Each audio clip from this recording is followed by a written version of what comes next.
Well, good evening, everybody, and greetings from Town Hall Europe, the Friends of Europe Conference Centre here in Brussels. I'm Jamie Shea, Senior Fellow of Friends of Europe, and it's going to be my pleasure to be the moderator for tonight's debate and discussion on Arctic security. Just a few months ago, I was in this same room, which was then full of people, when Paul Taylor, my colleague as the Senior Fellow here, introduced his last study, which at that time was on transatlantic defence industrial cooperation.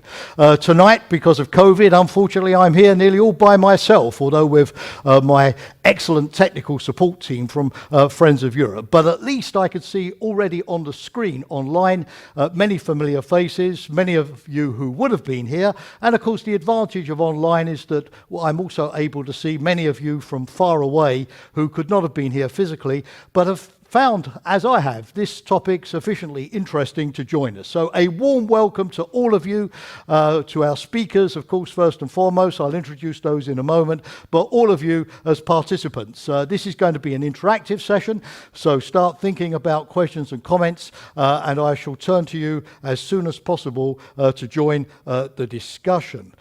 Now, after Paul finished his last study for us in his series looking at national and regional security perspectives on Europe and transatlantic issues, we asked Paul not to go west, but to go north, up to the Arctic. This is a cold region, but it's been hotly debated in recent times.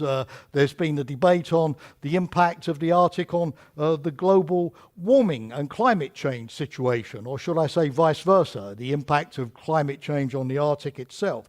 Is it a potential new El Dorado for hydrocarbons and minerals and rare earth extraction?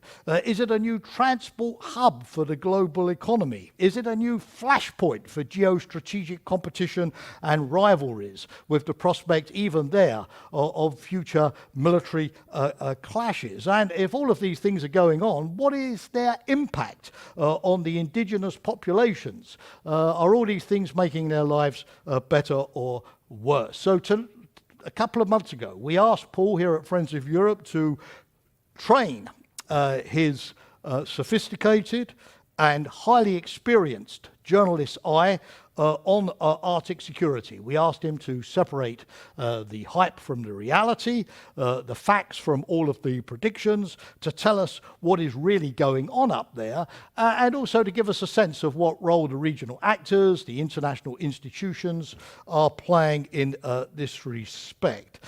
So, Paul, thank you for producing your latest work. It's called After the Ice, a study of Arctic security. By the way, for everybody who is online this evening, be aware that this will be available on the Friends of Europe website immediately after our meeting today, so please access it and please read it. So I'm going to first of all ask Paul to take us through the main findings and conclusions of his report. Thereafter, I'm going to turn to our four distinguished panelists who have joined us today to comment. I'll introduce them one by one.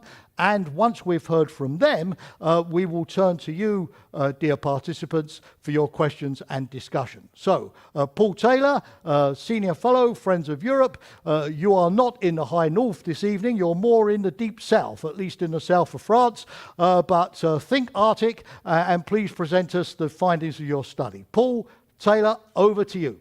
Well, thank you, Jamie, and thanks to our international panelists. Of course, it's a great pity we can't hold this discussion in our Town Hall Europe conference room and then all repair for a drink and dinner. But in COVID times, this is as good as it gets. My study, After the Ice, the Arctic and European security, examines the growing geopolitical tensions in and over the Arctic, and tries to provide a reality check, as you said, on the assumptions on which they're based. I analyze the underlying political, economic, and military drivers of great power competition in the High North. I identify 5 potential flashpoints for incidents that might escalate. And I also note the perhaps bigger risk that a conflict that might begin elsewhere, for example, in the Baltic or the Black Sea, might spread to the Arctic. Finally, I offer some recommendations for how to preserve a low tension environment in the high north in the years to come. You'll also find annexes with a timeline of the strategic events in the Arctic and an analysis of the main protagonists' Arctic strategy documents, some of which are currently being updated. Well, sadly, due to the coronavirus, I wasn't actually able to travel to the Arctic region for my research, but I have stark memories of the region going back to the mid-1980s in the Cold War, when I flew to Iceland in midwinter as a defense correspondent for Reuters aboard a low-flying Dutch submarine hunting plane, scanning the waves for Soviet submarines. We're not quite back to the Cold War yet, but Arctic waters are certainly busier today than at any time since the fall of the Berlin Wall.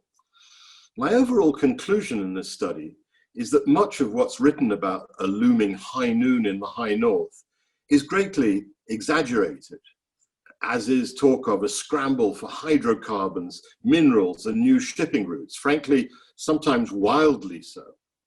The Arctic's economic prospects are far less dazzling, and the risks of conflict probably less acute than is often suggested. Nevertheless, there are increasing tensions between Russia and the West over Chinese ambitions in the region, and due to US efforts to project its global rivalry with Beijing onto the Arctic. These need to be watched carefully and managed, and if possible, dialed down. In the report, I quote Ulf Sverdrup, the director of the Norwegian Institute of International Affairs, as saying that the Arctic is a bit like an Ibsen play, where a dysfunctional family with lots of dark secrets is just about rubbing along until an outsider arrives and triggers a traumatic process of conflict and revelation. That outsider, he suggests, is China. Well, let's talk about some of the flashpoints for escalating disputes in the high north, which I identify in the report. First, I think, is an American challenge in the name of freedom of navigation to Russia's control of an emerging Arctic sea route running from the Bering Strait in the east all the way across to the Kola Peninsula in the west, home of Moscow's Northern Fleet and of its nuclear submarines. Another possibility is that differences between Russia and Norway might escalate over the application of the Svalbard Treaty, governing the strategically located Norwegian archipelago in the Arctic, also known as Spitsbergen. The rights of other signatory states, including Moscow on these islands, something that Russia has made an issue of. Third possibility is that an accident at sea or an environmental disaster, whether involving a merchant ship or a military vessel, a cruise ship, or a leakage of nuclear waste or oil pollution, could escalate into a standoff between different Arctic nations. Hybrid and cyber attacks of the kind that we've seen in recent years could result in damage or an accident involving NATO naval vessels or aircraft or military exercises that could escalate. Finally, I point to the risk of an escalation of Greenland's quest for independence from the Kingdom of Denmark, possibly involving Chinese investment in major development projects on the sparsely populated but strategically located giant island. So all of these issues could escalate, but none of them seems like a probable trigger for armed conflict. Yet the fact that Russia has so many of its vital military assets concentrated in the Kola Peninsula, close to northern Norway and Finland, means there's always a possibility that trouble elsewhere could lead to an escalation inside the Arctic Circle. One such scenario, which keeps NATO strategists busy, I know, is the possibility of a border incident or a military buildup around the Baltic states, Kaliningrad, or elsewhere in Eastern Europe, that might prompt NATO's supreme allied commander in Europe to recommend the peacetime reinforcement of NATO's eastern flank. That in turn could lead to a Russian decision to deploy the Northern Fleet into the Barents Sea in the direction of the Norwegian Sea in the North Atlantic, potentially bringing it within missile range of key transport hubs in Western Europe that would be essential for NATO's reinforcement. And then what? Well, that's something that we should at least be concerned about. So let me talk a bit about my conclusions and my recommendations. Some of the main findings. Well, in terms of security, I would say the Arctic ain't bust and doesn't need a radical fix. But it could use more dialogue, confidence building, and the report suggests how to do that by building on existing instruments such as the Intergovernmental Arctic Council on the civilian side, by restoring and expanding military-to-military dialogue, and by using Track 2 diplomacy, possibly under the aegis of the Munich Security Conference or the Kiel Sea Power Conference, to develop greater transparency and a polar military code of conduct. Secondly, I would say the greatest threat to and from the Arctic to international security is climate change, not a military buildup. Ice savers will be more important to the survival of humanity than icebreakers. The Arctic Council should use more intensively its good officers to agree on measures to drastically reduce black carbon emissions that are accelerating the vicious circle of Arctic warming. The prospects for economic development in the Arctic are far less rosy than has been assumed in the last decade or two. The post-COVID reality is much darker. Despite rapidly melting ice, Arctic sea routes offer really no alternative to the world's great commercial shipping arteries for the next 20 or 30 years. Most of the Arctic's huge oil and gas reserves can't be extracted profitably, certainly not at present prices, especially offshore deposits, and are likely to remain in the ground or under the sea as global hydrocarbon demand peaks earlier than was previously forecast due to the COVID impact. Melting permafrost will make it harder, not easier, to extract rare earth minerals and build transport infrastructure. Arctic tourism will struggle to return to pre-COVID levels, if it ever does. Perhaps the brightest economic prospect lies in a radical improvement in Arctic digital connectivity. It's still one of the white spots on the world's connection map. Low-cost, low-orbiting satellite constellations and intercontinental cables could change that, but there too, geopolitics may be too much of an obstacle. Well, let me look finally at the major powers. Russia is the dominant and incumbent power in the region, and it has an opportunity to build a more cooperative future in the Arctic when it takes the chair of the Arctic Council in 2021-2022. It could perhaps host a first Arctic Council summit. That would be a feather in President Putin's cap, if he's willing to change course in Ukraine and stop or dial down provocative military actions in the high north and the Baltic. That's a big if. China's presence in the Arctic, I conclude, has been greatly exaggerated. To be sure, Beijing is looking for ways in through infrastructure investments and scientific research. Its main move has in fact been to invest in Russia's Yamal liquefied natural gas plant to help meet its own domestic energy needs. But it's had little success elsewhere in the European or North American Arctic, invested relatively little money, and expended little political capital compared to its Eurasian Belt and Road Initiative. Faced with pushback, it's noticeably stopped calling itself a near-Arctic state in recent months and talking about a polar Silk Road. The United States, in total contrast to his predecessor, the Trump administration, has played down the climate change and viewed the Arctic almost exclusively through the distorting lens of its global rivalry with China. The next US administration will need to rebalance Arctic policy towards fighting global warming and promoting sustainable investment, while Washington and NATO should, of course, prudently enhance military vigilance towards Russia without acting provocatively, and keep China's relatively modest Arctic role in proportion. The European Union has no formal status in the Arctic, and its role is limited both by Russian opposition and in part by the lack of strong support even among most of its own Arctic member states, except perhaps for Finland, for a bigger EU role.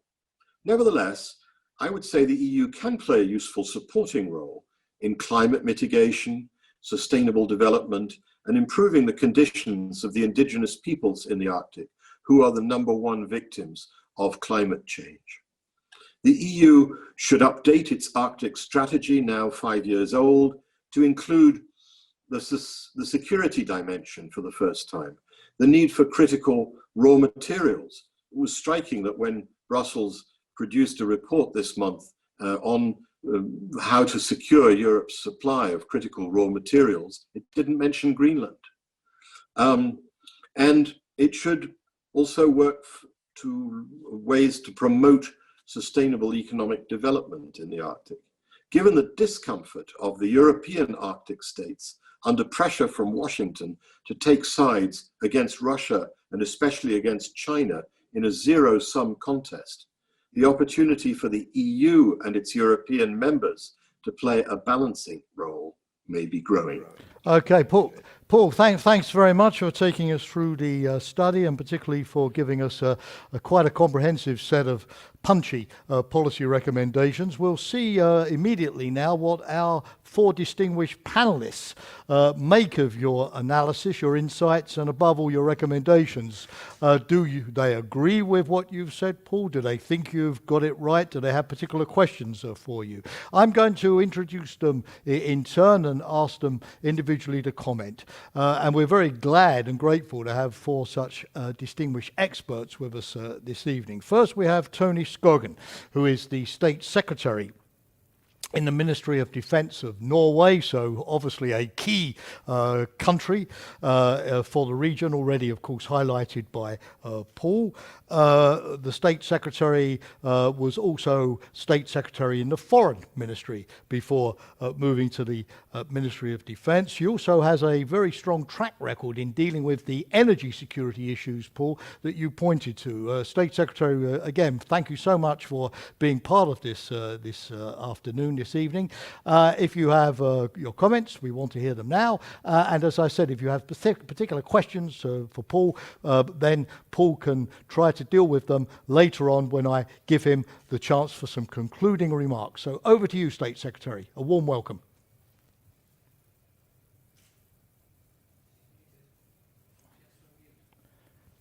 Please unmute. Okay, can you hear me now? Perfectly, loud and clear. Thank you. Hello, everyone, and thank you both for the possibility to participate on the panel, and also thank you for the very timely publication of the report on Arctic security. Let me start by sort of, I guess, repeating that one of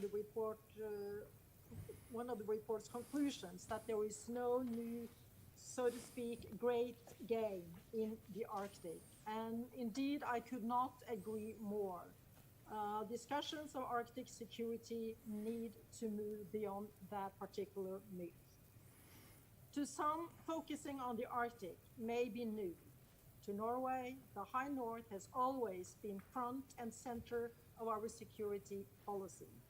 And Russia has always been in focus. And now we also need to watch China's evolving policies and activities in the North as well. Our key goal is maintaining the High North as an area characterized by predictability and stability. The report focuses on international cooperation and the rule of law as keys to a peaceful Arctic. This is a view we wholeheartedly share.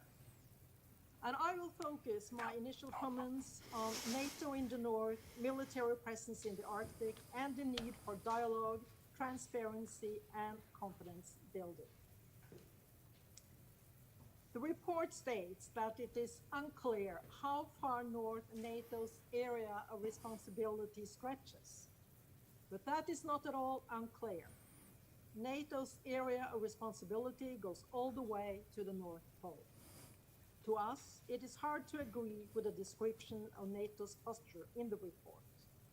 It is not true that NATO is largely absent in the Arctic. We are a NATO member, and a significant part of our territory and our maritime areas lie north of the Arctic Circle. When we sail and fly in the north, this is also something we do on behalf of the alliance. The Norwegian Air Force has provided permanent 24/7 NATO air policing from their Arctic air base in Bodø for the past 60 years. Identifying and intercepting Russian aircraft coming from the bases on the Kola Peninsula is one of the most crucial missions of the Norwegian armed forces in the high north. Moreover, our maritime patrol aircraft are regularly patrolling the Barents Sea, providing situational awareness to the transatlantic security community. We have performed this task in cooperation with close allies since the Russian Northern Fleet started their Cold War patrols into the Atlantic. And the North Atlantic continues to play a strategic role for Allied security. It also remains one of the most important patrol areas for Russian submarines. The report is correct that NATO does not have a glossy brochure laying out its Arctic strategy. What we have is collective defense. We have NATO defense plans and the political and military determination and ability to prove our commitment. NATO's adaptation to the needs of the new security situation, establishing JFC Norfolk and the Second Fleet, is testament to the alliance's continued emphasis on deterrence and defense. I have already laid out Norway's contribution to regional stability and allied security by operating in and monitoring the Arctic region. But we also need allied presence in the north. Lately, we have seen an increased allied interest in operating in the region, largely as a reaction to increased Russian assertiveness, military modernization, and power projection in the Arctic. Allied overflights and maritime activity is an important sign of the strategic importance of the region. It demonstrates Allied will and ability to deter and defend against any aggression in the Arctic. And this is something we welcome. In fact, right now in the high north, a Norwegian frigate is supporting vessels and aircraft from the US, UK, and Denmark in their operations. Interoperability in Arctic conditions is crucial. I noted that the report recommends establishing a NATO-enhanced forward presence battalion in northern Norway. Norway supports the EFP initiative, but we do not see the need for such allied presence in northern Norway. We have an active invitational policy, close cooperation with our allies, and extensive allied training and exercise activity. A high level of allied activity demonstrates commitment and readiness to engage if required. Finally, let me end by repeating Norway's strong support for confidence-building measures and dialogue. Particularly today, having functional channels of military communication is vital. But we should not use the Arctic Council for that. In fact, keeping the Arctic Council as a forum for cooperation in non-security matters is what makes it such a great contribution to security in the Arctic. We need to reduce the risk of a race for Arctic resources becoming a competition that fuels conflict in the north. This It's also why we need to use the existing fora to preserve a rules-based approach to international cooperation in the Arctic. So let me close with those comments, and I thank you again and look forward to hopefully a very interesting and fruitful panel debate. Thank you. Thanks to you, State Secretary, first of all, for giving us such a detailed expose, not just of the Norwegian position, but also of the NATO position as well. So you covered two areas. Very, very grateful for that. Thank you also for giving us frank feedback on Paul's ideas. It's, as you know, the job of think tankers to come up with all kinds of fancy ideas, but it's the job of you, the policymakers and the senior political leadership, to tell us if those ideas make sense or not. But you at least have concluded that Paul's analysis is very much on the right track. That's very heartening. Again, it was great to hear from you. And now I'm going to turn to our second speaker, Michael Mann. But before I do so, I probably should have said this at the beginning, but I assume, dear participants, that all of you have done so many thousands of webinars and Zooms and Teams over the last couple of months that you don't need me to tell you that if you wish to ask a question and you're on Zoom, then give us your full name and raise your hand. Or if you're following, of course, on live stream or the Twitter feed, then go to the hashtag FOE debate. And as I've said, we'll take note of your desire to come in, and I promise to give you the opportunity. So please start doing that so we're all ready for the discussion. And now I go to the second of our speakers, panelists tonight, Michael Mann. He's a very well-known figure on the Brussels scene, senior EU official. But the last couple of years, Michael, you've specialised very much in the High North as EU ambassador to Iceland, and now in your current role as the EU Special Envoy for Arctic matters. Paul had a few thoughts about the EU role and recommendations, and you're the best person to get the best possible response to what he had to say. Again, great to see you, Michael. Thanks for joining us. Over to you now. Well, thanks very much to you, Jamie. Thanks very much to Friends of Europe for setting up this excellent event today and for the excellent report. And I have to say thanks to Paul, chapeau to Paul, because it really is an excellent report. Extremely impressive work, and he's really talked to everybody that needs to be spoken to on this issue. Also, thanks to the staff at Friends of Europe for making this work technically as well. I know it's not always easy. My first starting point is that the Arctic has been and remains an area of low tension and peaceful cooperation, despite tensions elsewhere in the world. That is the thing that is of most importance to the European Union. That has been our position, that is what we want to see the Arctic as an area of low tension and cooperation. We are, it has to be said, seeing signs of new dynamics. This is largely, I think, because of posturing and problems elsewhere, but there is some evidence that it is also playing out in the Arctic regions themselves.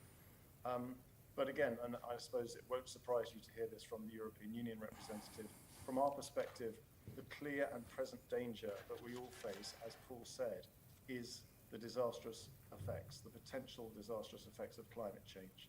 And that could also, of course, be a trigger for security concerns further down the road. We've seen ridiculous temperatures. We saw 38 degrees in Russian Siberia. We saw Svalbard up at 21 degrees. We've seen wildfires. We've seen, of course, the big diesel fuel leak in Russia caused by the thawing of permafrost. So that is, for us, the big danger that we face. As I said, it could be a trigger for security concerns. For us, again, security and safety goes much wider than purely the question of hard security. This could be a fishing boat, a cruise ship, an LNG tanker, a submarine getting into trouble, linked to the very limited search and rescue capacity that there is in these vast regions up in the Arctic. Obviously, climate change effects can trigger issues of environmental health, social and economic security, among others. And I mentioned already the thaw of permafrost, which has been something that has really been to the fore recently. So that is why, from our perspective, in amongst all this talk of security and hard security, the big task for everybody is to deal with climate change and to take climate action seriously. Now, to get on specifically to what Paul said about the European Union, I'm pleased to say that we are working on an update to take account of the new realities, as Paul suggests in his report. We had the backing of the Council last December in some Council conclusions calling us to launch this process. We've had support in the European Parliament, and there's been a lot of discussion internally about what form this should take. I'll do a little bit of publicity now. We launched a public consultation back in July, which runs until November. We genuinely want to hear people's views on what we could be doing better, whether what we're doing at the moment is the right approach. So I would invite anybody who's interested to take part in that consultation. We're also doing our homework internally. Just to make a few comments about why is the EU even in the Arctic? Paul did raise the question. The EU is physically in the Arctic on account of the fact that 3 of its member states are Arctic states. We are a major consumer of Arctic resources, whether it be hydrocarbons or fish. We have an effect on the Arctic through our industrial activity, and of course, we are, now making the Green Deal the big priority for the coming years, once obviously taking account of what's happened with COVID. And we are now under a geopolitical commission. So we are present, we are there, we have an effect on the Arctic. The Arctic has the melting in the Arctic has a very great effect upon us. And we should also say that in the European Arctic, and not just in Finland, the Kingdom of Denmark and Sweden, but also in Iceland and Norway, our legislation has a direct effect on the Arctic. So we are working on this update. We are determined in the EU to help enhance environmental, economic, and human resilience in the Arctic. And we are keenly aware that Arctic indigenous peoples are particularly worried about what is happening. And we have made it a point to take very, very seriously their views. Having said all this, that we don't believe that the sort of hard security is the major challenge we face, it's important not to be complacent. Strategic competition in the Arctic is a reality. We've seen a lot of activity recently. The EU, of course, always favors the rule of law, international cooperation. So if there were to be any talk of a discussion forum on security issues, we would lend that our very strong support. I think I'll stop there. I probably talked for too long, as is my wont. I just wanted to congratulate you, Friends of Europe, and Paul on the excellent quality of this report. Thank you. Michael, thanks very much. Very succinct, but very interesting. I mean, a question that I would have at the back of my mind is that you mentioned, of course, that 3 EU members are also Arctic states. Many of the others, of course, are not. So to what degree do you find it's easy to interact with countries like Norway, Iceland, Canada, the United States, of course, beyond that, Russia, in developing an EU Arctic policy? I'm going to put that one to you just so to have a very quick break before we go to the next 2 speakers.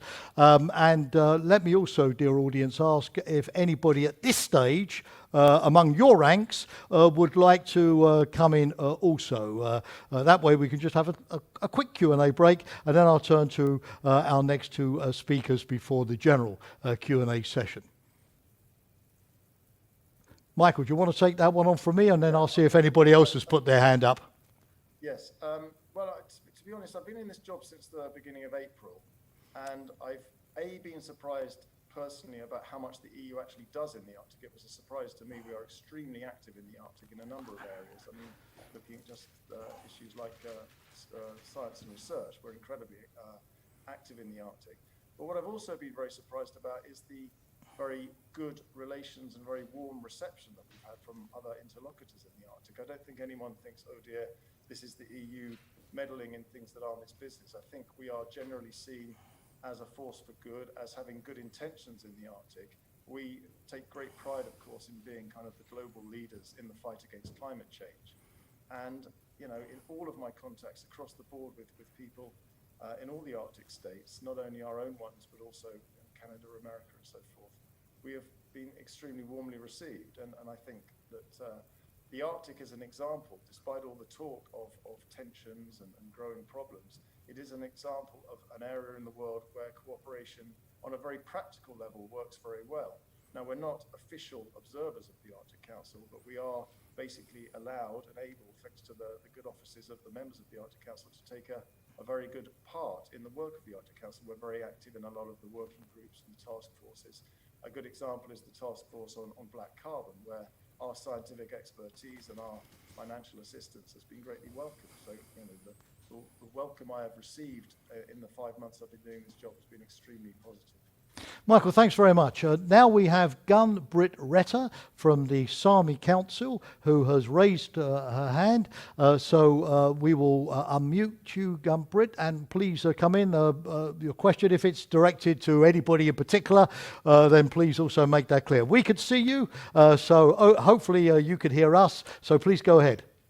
Yes, thank you very much, and thank you so far for the presentations, both from the of the report and the two panelists so far. It is great to hear that climate change is a greater concern than the hard security issues.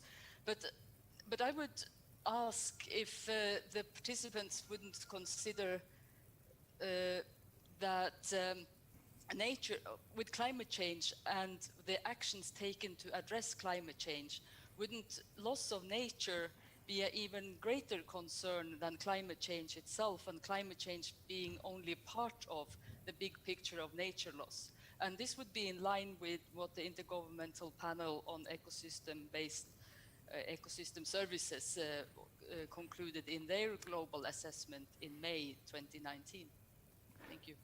Thank you. That's obviously a very interesting, far-reaching question. I mean, State Secretary, you're in the Ministry of Defence now, so I don't know to what extent, of course, you deal specifically with climate change and nature loss, although I know that clearly you'll be thinking about the increasing interrelationship between climate change and security. That's even now coming onto the NATO agenda. So maybe you'll have a comment on that. Michael, you, of course, zoomed in on climate change immediately, so I will ask either the two of you if you'd like to respond to Gun-Britt's point and her question. And then I'll turn to our next panelist immediately thereafter. State Secretary Michael Mann, any thoughts on that question? State Secretary, please. Can you hear me? Yes, please go ahead. Yeah, good. Just a very quick comment. As you said, I'm now in defense, and of course I could only focus on a few issues of this fairly broad report. But in general, of course, I do agree with those arguing that maybe one of the basic issues regarding the Arctic is precisely the issues relating to climate change and nature loss, for that matter. And of course, this could also have an impact on the overall security agenda. So that's also something that both we in Norway, in NATO and other places are quite cautious about. But I do hope there is an understanding that I focused primarily on the security issues seen from a defense perspective. Thank you, State Secretary. Michael Mann, any quick response, and then we'll carry on. Thanks very much to Gun-Britt for the question. I mean, I would see the things as being linked. I wouldn't want to play down the issue of nature loss, which is of course a very great concern to us. I should underline that in our Arctic policy, the priority at the top of the list is we have three main priorities, but one of those is climate action and environmental protection. So I think the two are very much rolled into one. I tried to highlight climate change in my introductory remarks, really to sort of see it as a sort of a rallying call to everyone that this is something of much more importance perhaps than an assumption of sort of military tensions in the area. But we would take very clear note of what Gun-Britt says, and we would agree that biodiversity loss is an extreme issue that we are attempting to deal with in the best way that we can with our partners. Thanks, Michael. And I would ask all of you participants to follow Gun-Britt's excellent precedent, and please come in now with your questions. Now, we move to our third panelist this evening. We get a perspective from North America with Mike Schrager, who is a very, very well-known specialist on the Arctic. I think he's devoted his career really to the region.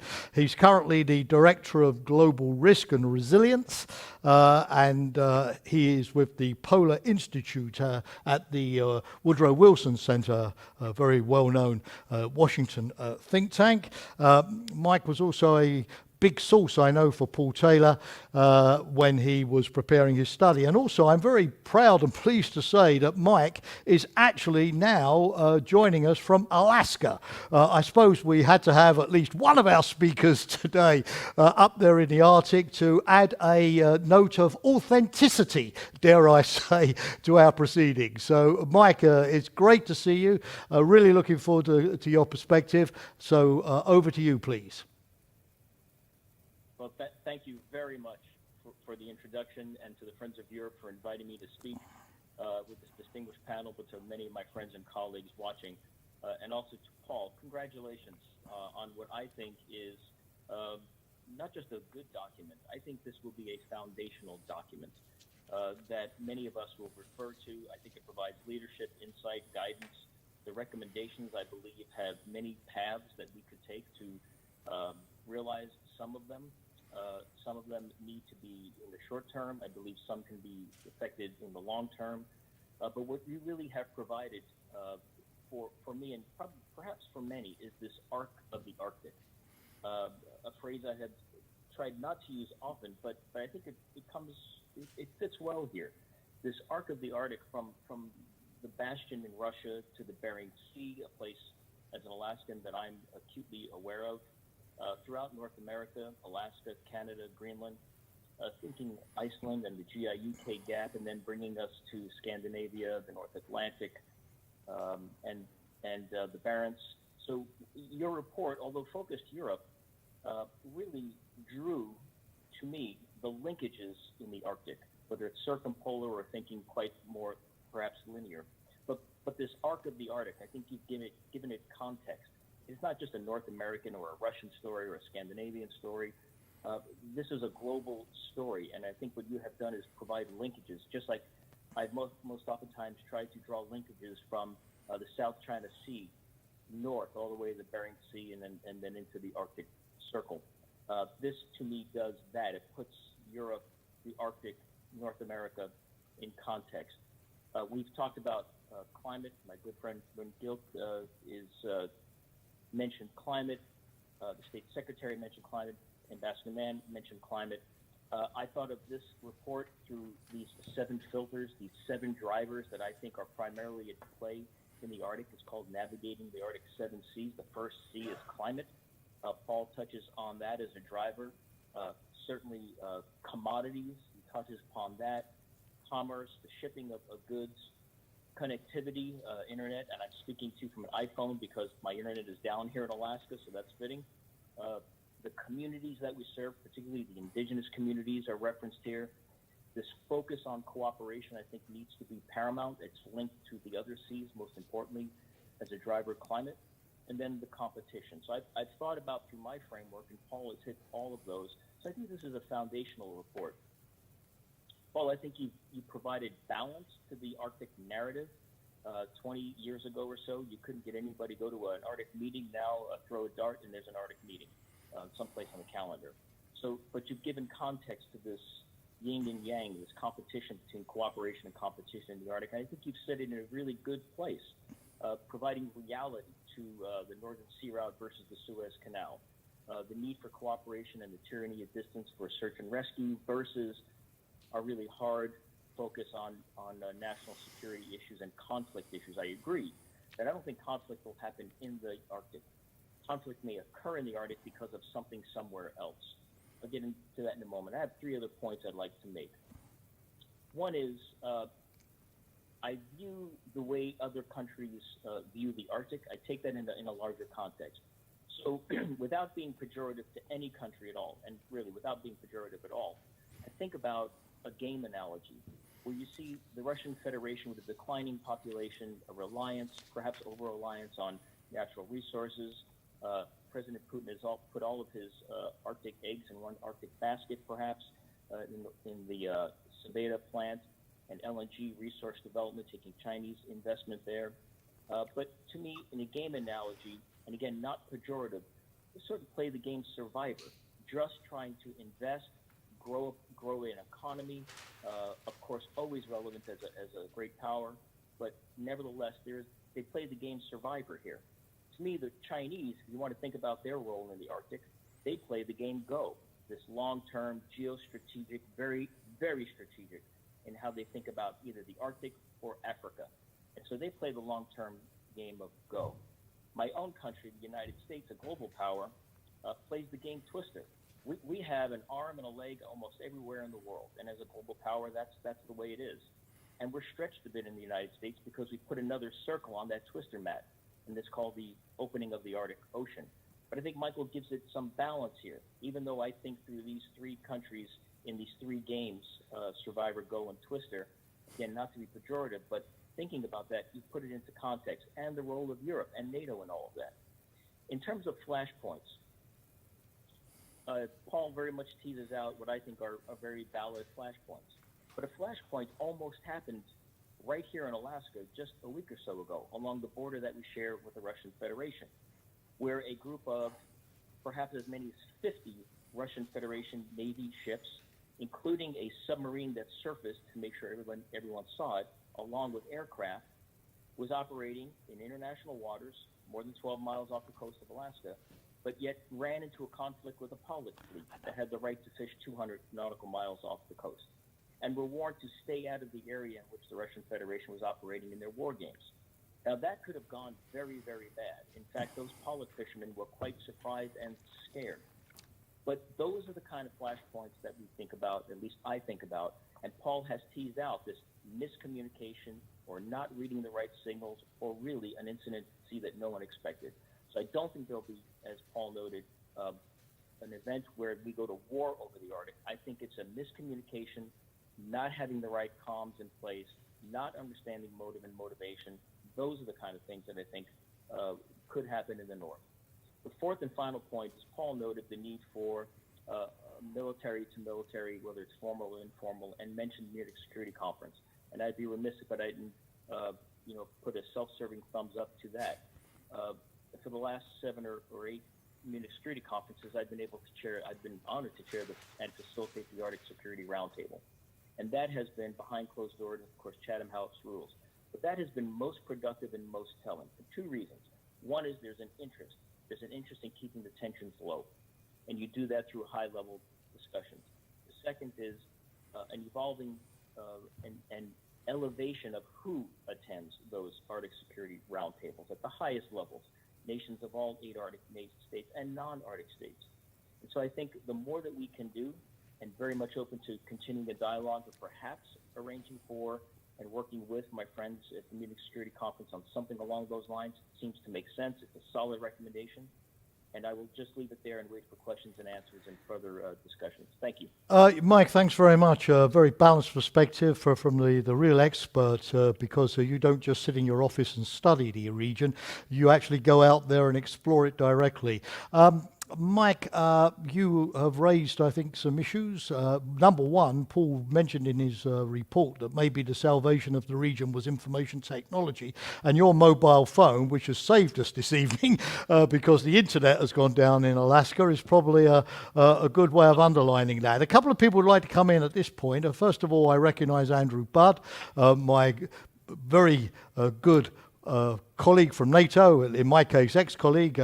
Andrew is always a regular on these occasions, and NATO has been mentioned quite a bit, so I'm very glad that he's going to come in now and give us a perspective from NATO HQ. Andrew, you're looking good. You're surviving lockdown, so over to you. Jamie, thanks very much. It's good to see you, and this is a better connection on Zoom than the last time we tried to do, if you recall, with Exeter. I remember well. A quick question, if I may. And listening, really, it's been triggered by all, but mostly from what Mike has just said there. It is a question of how confident do the speakers feel that we can keep the Arctic as an area of low tension, given the military revisionism of Russia, given climate change, given China's increasing involvement, and we look to the fact they're building the world's biggest icebreaker, there's nowhere else to take it other than the Arctic at the moment, and the potential environmental effects. So how much confidence is there that we can keep the lid on this without it blowing up? Thanks, Andrew. As always, very pertinent question. Andrew, before I turn to the experts, maybe let's just take also a question from Ian Anthony, Deputy Director of SIPRI, the Stockholm International Peace Research Institute. Ian, I'm really delighted because you deal with this topic quite a lot, I know, in your own institute, so delighted to have you with us.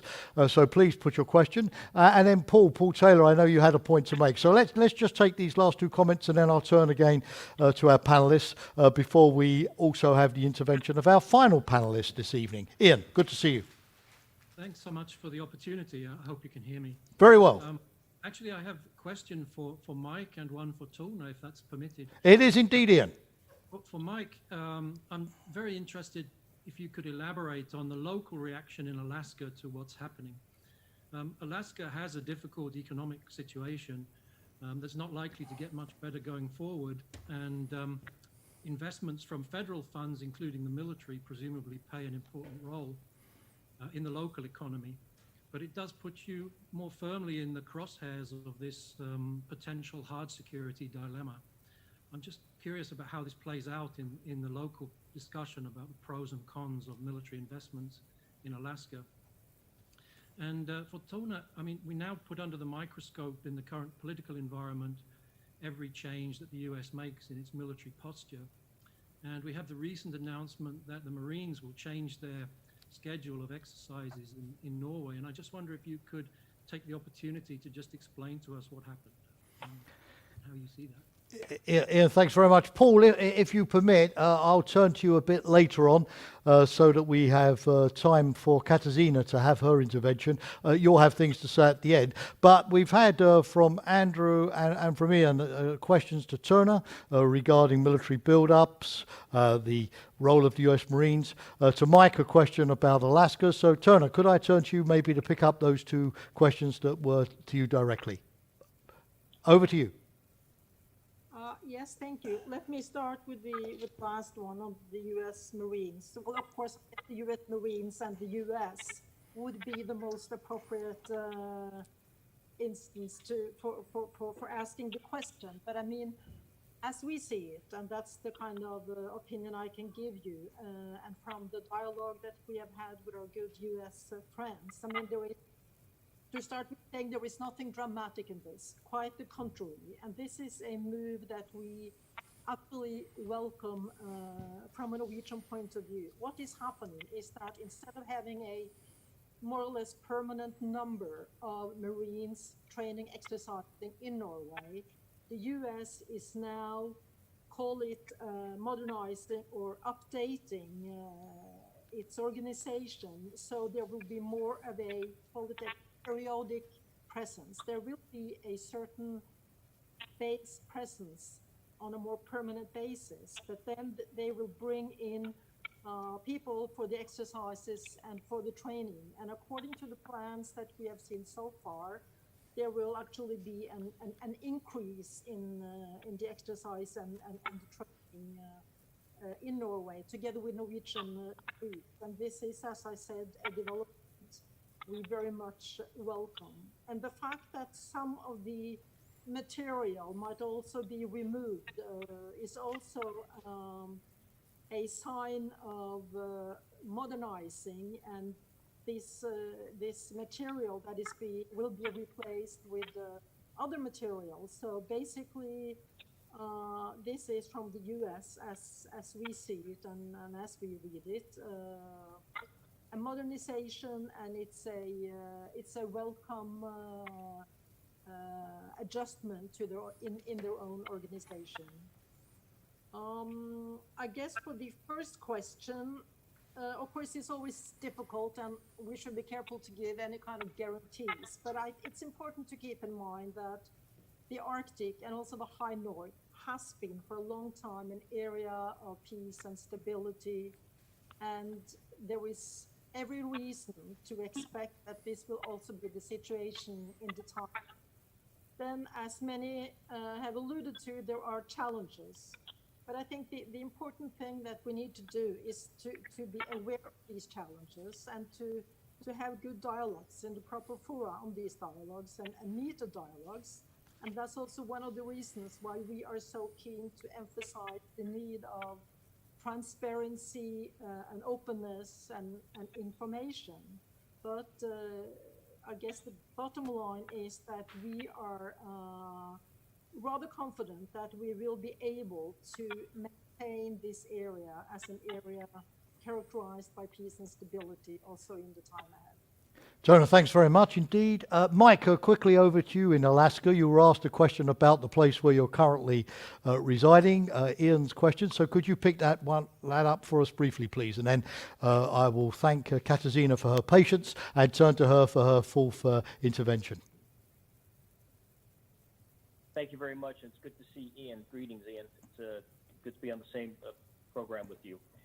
Great question. Alaska has a long history of military presence, obviously, going way back, well over a century, especially since during World War II, the Alaska-Canadian Highway that linked Canada to Alaska and then the rest of the United States. Significant investments in the state of Alaska in the last decades, obviously since World War II. So Alaskans are quite comfortable. In fact, the highest proportion of veterans in the United States are in Alaska, fortunately. So we're very much used to this. The state relies on military investment. That's just a fact. Some basic infrastructure for the state comes from investments made by the military over the course of decades. What we see now is this quickening happening. It's like the quickening of the Arctic. New investments, F-35, most highest advanced fighters on the planet, are about 12 miles from my Fairbanks home here. We see investments in missile defense about 100 miles from my home, renovations in Eielson Air Force Base, Fort Wainwright in here in Fairbanks, Joint Base Elmendorf and Richardson in Anchorage, significant investments there. It has brought in money, resource, workforce to the state, not anything to balance the absolute plummeting of oil prices and the state's over-reliance on oil. Get about 80%, 85% of the income is generated somehow through oil extraction. So we look a lot like other countries, frankly, when it comes to our economy. I will also say that if you look at the National Defense Authorization Act, there is a lot of language in there, if it passes, bringing resource and capacity to the state of Alaska. The U.S. Air Force just released an Arctic strategy a few weeks ago. Alaska is dead center in that strategy. DOD, about 79% of their assets in the state of Alaska for the Arctic comes from the Air Force. So you will see more of that, including, or in addition to, the Army Corps of Engineers just releasing a report and recommending a brand new port, perhaps be built in Nome. That would be a dual-use port. That would be, could support military, Coast Guard, commerce, search and rescue.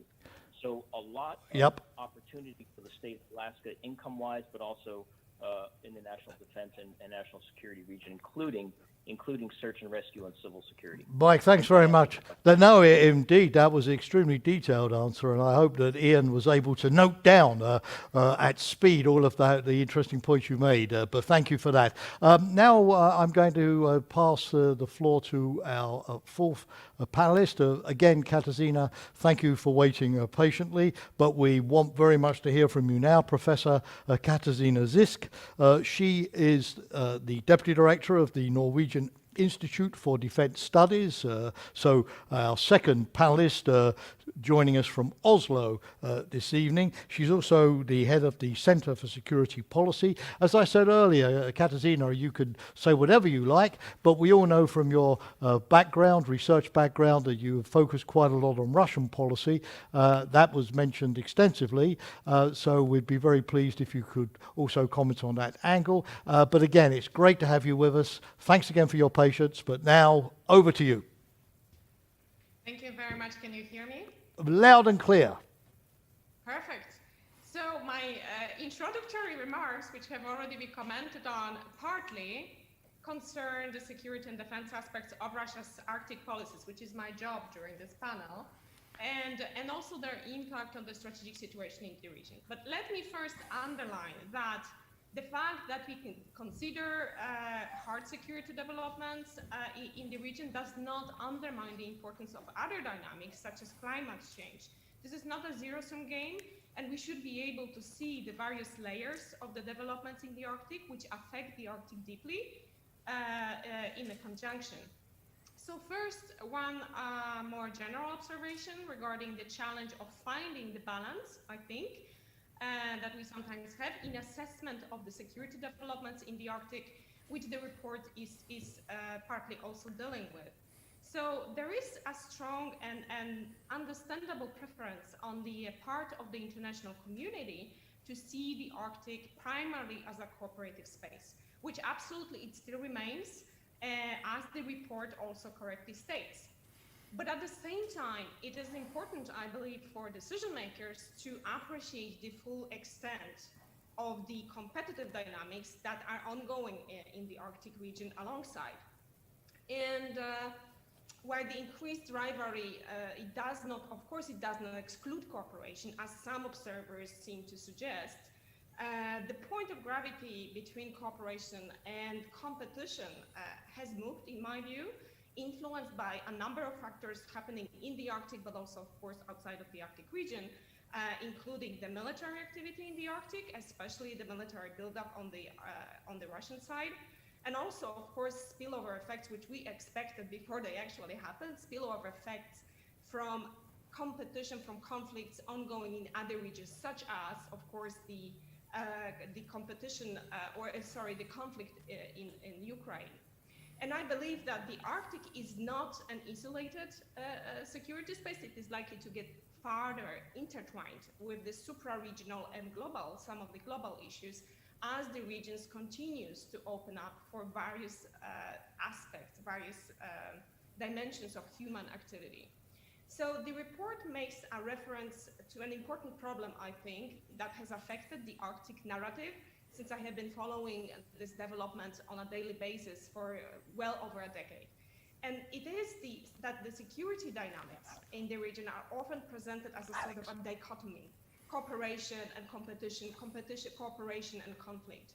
And there is also this long-running debate that concerns the intent and rationale of Russian military buildup in the Arctic, also presented in this kind of dichotomic way. And so one is representing an alarmist position, worried that the ongoing remilitarization of the Arctic has some offensive goals, or as the report called it, more menacing objectives, aimed at winning a potential future conflict that may ensue as a result of Russia's expansionist designs for the region. And on the other end of the spectrum of the narrative is a narrative downplaying the scope and importance of the Russian military buildup, seeing it merely as a moderate and defensively oriented modernization, primarily aimed at constabulary operations, building capability for surveillance, communication, and other means to increase safety and security in the region. And in my view, both these approaches are inaccurate.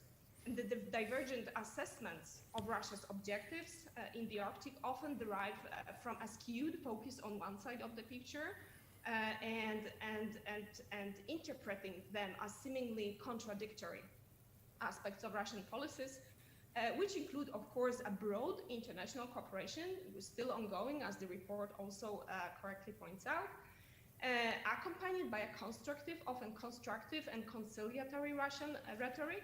But there is also this multi-layered competition and deterrence of potential rivals, which is a part of the Russian policies. So on the one hand, Russia has sharply revamped its military posture, both nuclear and conventional deterrence in all defense branches in the Arctic, especially in the region bordering with Norway, so the western or European part of the Arctic, preparing to meet a very extensive set of threats as seen from Moscow. Some are, to be honest, quite baffling for Western audiences. And these capabilities, they are both offensive and defensive. And I think we should also be careful with underestimating the scale and importance of this development. It's been mentioned, and the report is also dealing with pointing out the frequency, complexity, and sophistication of the military activity that is ongoing in the Arctic. Russia has expanded it significantly in the past 12 years, not just in the past 2 years or since Ukraine. This development has actually a long-term perspective. So, and as a result, Russia's power projection options in the region have expanded together with its ability to control and deny access to various parts of the Arctic region. And again, the report correctly states that the potential for the conflict in the Arctic, and its other panelists have also brought it up, especially conflicts starting in the region, remains low. And this potential, in my view, however, has increased as a result of this competitive dynamics, both in and outside of the Arctic region. Yep. So in any case, just want to underline that the cooperation and competition are integral parts of Russian policies. Whether we want to see one part of the picture or the other, we will hardly see one without the other, I think. And contrary to many outside observers, Russia has been perfectly capable of living with this apparent ambivalence in its approaches to the Arctic. And notably, I'm coming to my final remark, Russia has made significant efforts to keep the level of tensions low in the Arctic, to insulate the Arctic affairs from implications, for instance, of its annexation of Crimea. And there are a number of reasons for that, which we can discuss later. But related to that, and this is my last point, is one of the recommendations that the author makes, which argues that it would be useful to resurrect the dialogue with Russia in such forms as the Arctic Security Forces Roundtable, from which Russia has been excluded for its aggression in Ukraine. And the author argues that this would not be a reward for Moscow, nor signal acceptance of its behavior in Ukraine. Do you think that's a good recommendation? Do you support that? I think the challenge is how to make sure that Russia does not perceive it exactly like that, like this is backing off. And in my view, such relaxation, if we decide, or politicians and decision makers decide to go this way, there should be some strings attached, for instance, concessions required on the part of Russia, which could include, though not be limited to, some of the more destabilizing policies and behavior of Russia, including in the Arctic region, such as, for instance, unannounced snap inspections and exercises, which undermine confidence building measures in the region. Katarzyna, thank you, Katarzyna, but also for setting out very clearly and very succinctly what is, as always with Russia, a fairly multifaceted and sophisticated position, particularly vis-a-vis the Arctic. I found that very interesting. Thank you, and again for your patience. I turn now to my colleague here at Friends of Europe, Alex O'Mahony, because Alex has been monitoring the chat on the social media, the Twitter feed, also what's coming in on Debating Europe, our platform which engages a wider public on these issues. I think Alex has picked up a couple of questions for the panelists, so over to you, Alex. Thank you, Jamie. Hello, everyone. So first of all, I'll be asking questions on behalf of citizens participating in Debating Europe, the online citizens platform. I have two questions from here. The first is from Barry. So Barry says, we need to work together to reduce the risks of armed conflict in the Arctic region. It should be demilitarized immediately to reduce unnecessary confrontations. Do you think there should be a renewed push for demilitarization in the Arctic? Secondly, we have a question from Catherine, who says the US, the EU, and Russia are already looking to the Arctic region to grab what is there. Do you believe this is right? Are we seeing a scramble for the Arctic and its resources? Finally, we also have a question from a member of our Zoom audience, and the question is, the EU medium-term financial framework will include a modest and first military mobility budget focusing on dual uses infrastructure. Should some of this be directed at least to initial studies of Arctic infrastructure requirements? Thank you. Alex, thanks very much, and thanks to our citizens, two of them at least, who have intervened. Michael Mann, coming to you, there was a pretty sort of concrete, sort of factual question. on the EU financial framework, the military mobility program? Is that all sort of west-east, or does it have a Nordic dimension? So, Michael, hopefully you're still with us. Yes, you are. Excellent. Would you like to take that one on? And then we have the somewhat more general, larger questions on reducing military risks and the scramble for resources, and I'll ask our other panelists to come in there. Michael. Yeah, thanks very much, Jamie. Can you hear me? Yes. Yep, and a short answer if possible, because we can then squeeze a lot more in. I will hold my hands up and say I'm not the world's expert on this. However, I am aware that under the European Defence Fund, there are some projects which are looking into potential research into systems that can be used in extreme climates, including Arctic and Antarctic climates. So I believe that is something that is on the agenda from the member states, and that is something that will be looked into. Could I also quickly answer the one about grabbing the resources? Yep. I would say that we can't, no one is going to stop this happening. What the European Union's main interest is ensuring that the utilization of resources in the Arctic is done in a way that is both environmentally and socially sustainable and brings benefits to the people who live there and the indigenous peoples. That is our main concern on that side of things. I hope that was okay. Absolutely, Michael. Thanks for being commendably brief there. Turner, Norway, of course, has major economic interest in the region. It's a major oil and gas producer these days. It does, I think, mining up at Svalbard, probably lots of other things. Do you perceive that this is developing in, not on behalf of Norway, but at least in the region, into a sort of a scramble? There's been a lot of focus on Greenland, of course, although that's more linked to Denmark historically, with all of its rare earths and so on. So we're good to get your take on that scramble for resources question from Catherine. Well, I'm not really sure I totally agree with sort of the premises for the question. I would, however, say that I do agree with my colleague from the EU in his response. And it's, I mean, it's not like this is an area where there are no rules, no regulations, no systems.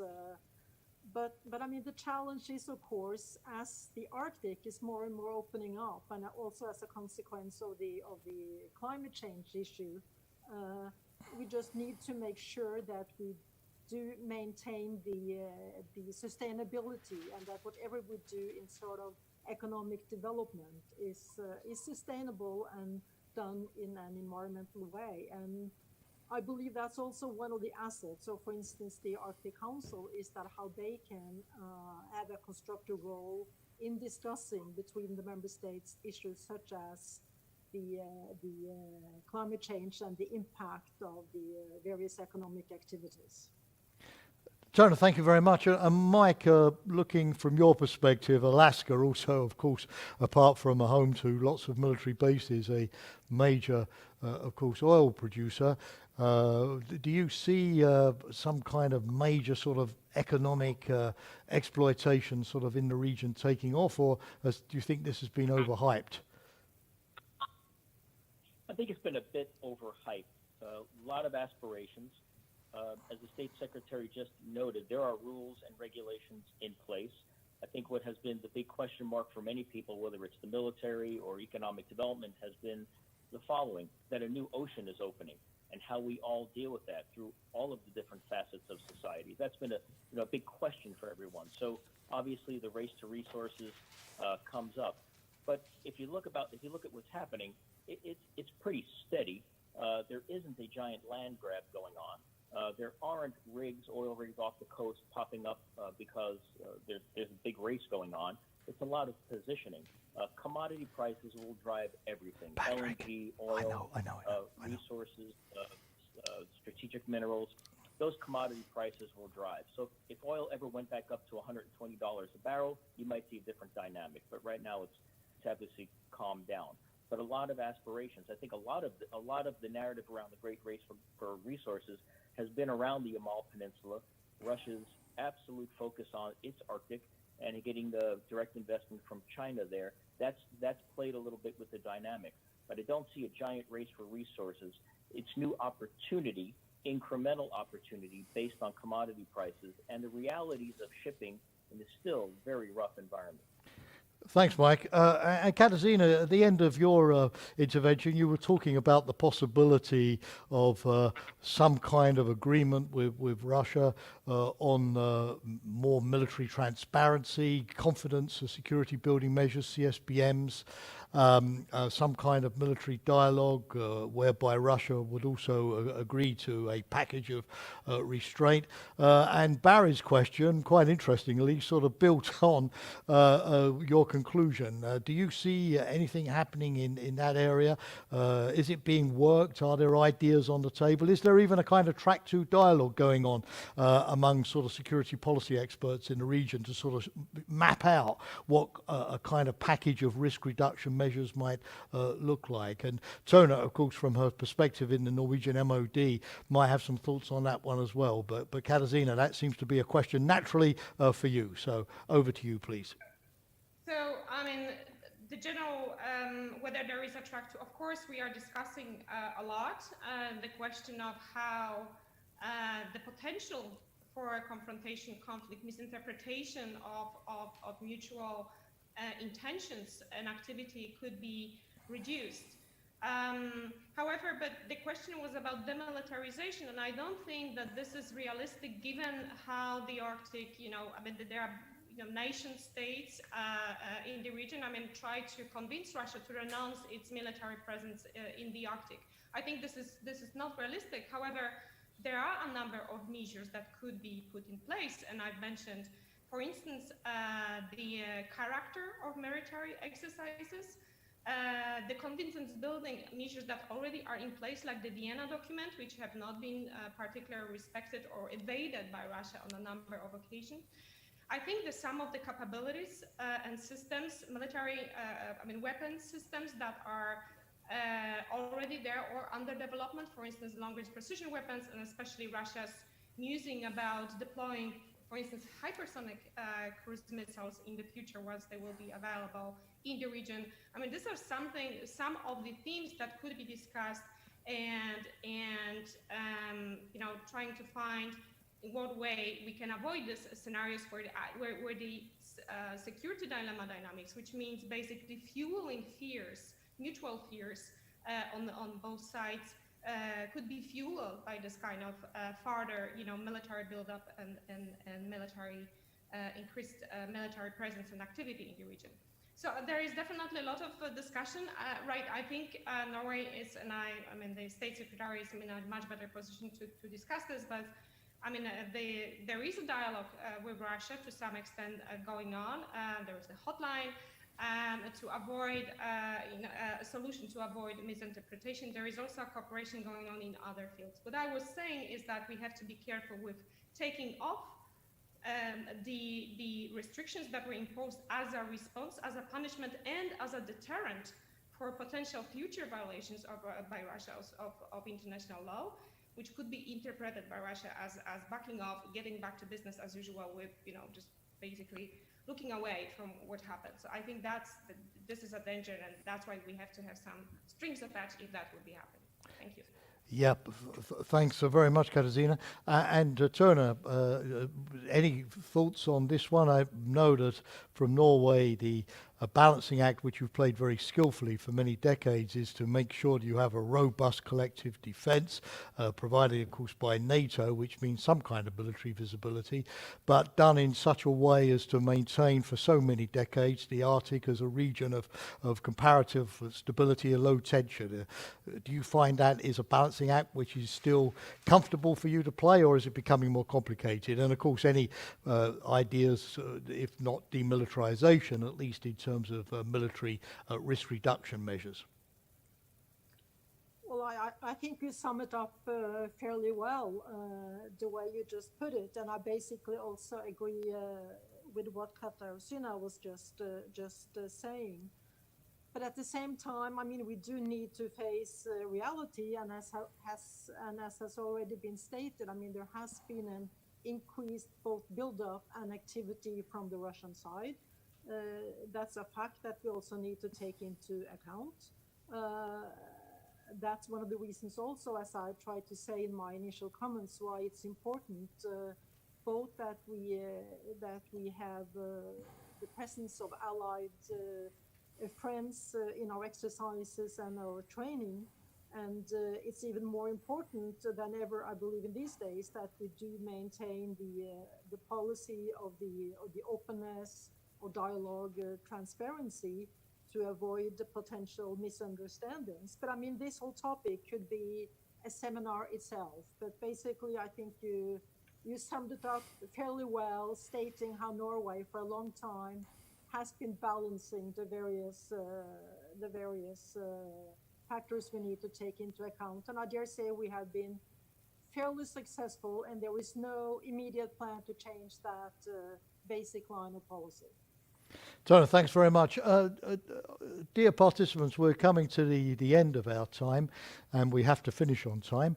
Although let me just also say that the Zoom link will remain open for a few minutes after we've closed the official proceedings and I've left the stage, just in case any of you want to network with each other or have a catch up. Do it on the account of Friends of Europe with our benediction. But as we've got just a couple of minutes left, and I'm going to ask Paul Taylor in just a second to come in, as I said earlier, and give us his sort of takeaways from the discussion.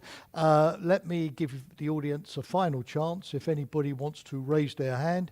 As they say in the auctioneering houses, it's going, gone, so it's now or never. Any raised hands? I turn to the team to see if they can spot anything. No? All right. Well, we've had a good round of Q&A. So, Paul, let me now turn to you to take our event to a conclusion. You heard lots of positive things about your study. Please don't let it go to your head. But I'm sure that they weren't being polite. I'm sure that you've managed to sort of hit the right track. But there were some agreements and disagreements. So over to you, Paul. You don't need to go back to the drawing board and rewrite it, but what did you pick up in terms of at least where you might be prepared to modify your views? Well, thank you very much, Jamie. Thank you to the panelists for your generous comments, for your feedback. I think that it gave me an appreciation of just how sensitive a line Norway was, for example. In Secretary of State Thomas Skargen's remarks, that Norway wants to have a robust defense, it wants the support of its allies, but it doesn't want to be provocative, it doesn't want them to be provocative. Norway tried for a number of years, with some difficulty in fact, to draw NATO's attention to the High North at a time when NATO was only really focused on doing operations out of area in Afghanistan, in Iraq, in Libya, and so on. And sometimes you wonder for the Norwegians, is it a case of be careful what you wish for? Because the Arctic is now getting a degree of attention and a degree of rhetoric, which can't always be comfortable, I think, if you sit in Oslo. But I do think, and several of us have said, that the Norwegian model of that mixture of cooperation and dialogue and deterrence with Russia is something that could be more widely shared. The dialogue part of it as well as the deterrence. The fact that you do have open lines with the Russians, how often they're used and on what issues I don't know, but at least they are there for deconfliction, is important. The sensitivity of the question, is there a permanent presence of the US Marines, or is it just a persistent or a rotating presence? Are they based there, or are they not based there? And in fact, I think I wasn't actually recommending that we should have an advanced forward presence of NATO in northern Norway. What I was saying was if Norway felt that would be useful for its security, then NATO should respond positively there. I don't think NATO should come to Norway and say, here, what you need is an enhanced forward presence, 5 miles from Kirkenes. More generally, I'm not sure that Andrew Budd got an answer to his question about how likely are we to be able to keep a lid on this. And I think that's the 64,000 krona question, as it were. I think, though, that sometimes the Russia situation is a little bit overstated in terms of the militarization and a little bit understated in terms of the vulnerability. And the vulnerability of President Putin's big bet on the High North, his economic bet on the High North, could turn sour.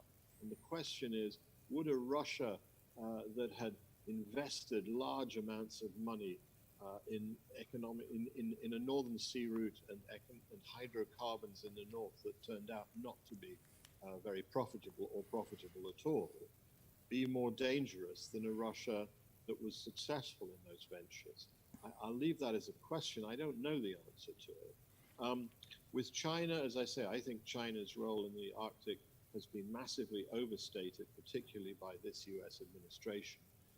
And therefore, the fact that they're building one nuclear icebreaker, and it's a long-term project, I don't think really tells us that they want to smash their way into the Arctic and become an Arctic military power.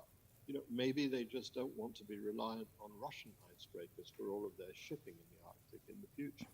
So, and the relationship between Russia and China is, I think, more wary than is sometimes allowed. The suggestion that they are, they should be regarded as one alliance. I heard a British member of Parliament say that recently, and I couldn't disagree more. I don't think they're one alliance. I think each has its suspicions about the others and wants multiple partners. A lot of this boils down in the end to what do we think Russia's intentions are? We can see what its capabilities are, but what are its intentions?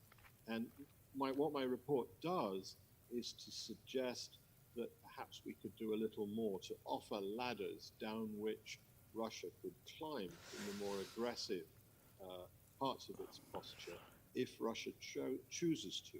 But we can't, of course, make that choice for Russia, for President Putin, or whoever's going to be in power. Paul, thanks a lot. Paul, thank you very much indeed for bringing that to a crisp conclusion and for giving us your final reflections here. So we come to the end. Let me very briefly, first of all, thank Paul for writing the report and for doing such a fascinating job. And let me again, for all of you, say that tonight's event was not meant as a substitute for reading the report, which hopefully it's whetted your appetite. And that report will be on the Friends of Europe website, so please go and access it. And if you didn't ask a question this evening but want to ask Paul something, his contact details are available and he'll be delighted to hear from you and to respond. Secondly, thank you to our 4 distinguished panelists for joining us and for really living up to my expectations in terms of their expertise and for confirming at least that Paul, even if you don't agree with everything he says, has broadly at least got his analysis right. That's very heartening. Thank you, participants, for also spending an hour and a half with us this evening. Hopefully it's as profitable this time round as on all previous Friends of Europe debating occasions. We will have more for you in the weeks ahead, unfortunately online, at least from my perspective, because it's so great to see you here and to have a drink, as Paul said, and to catch up afterwards, but that's the way we have to operate. Our Strategic Conversations series continues. I'll be interviewing Pedro Serrano of the EU Action Service in the next few days. We'll have our Security Summit and also our State of Europe conference coming up this autumn. And I simply reiterate that for those of you who love us so much that you can't bear to drag yourselves away, the Zoom link will remain open for a couple of minutes for a virtual drink, even if unfortunately we tonight can't offer you the real thing. But it will only be postponed until a happier later date when I can welcome you all back at Town Hall Europe. Again, thank you everybody for this evening. That's the session now finished. Look after yourselves, take good care, and see you at the next event. Goodbye. And I assure anybody who's still listening that this is diet tea that I'm drinking.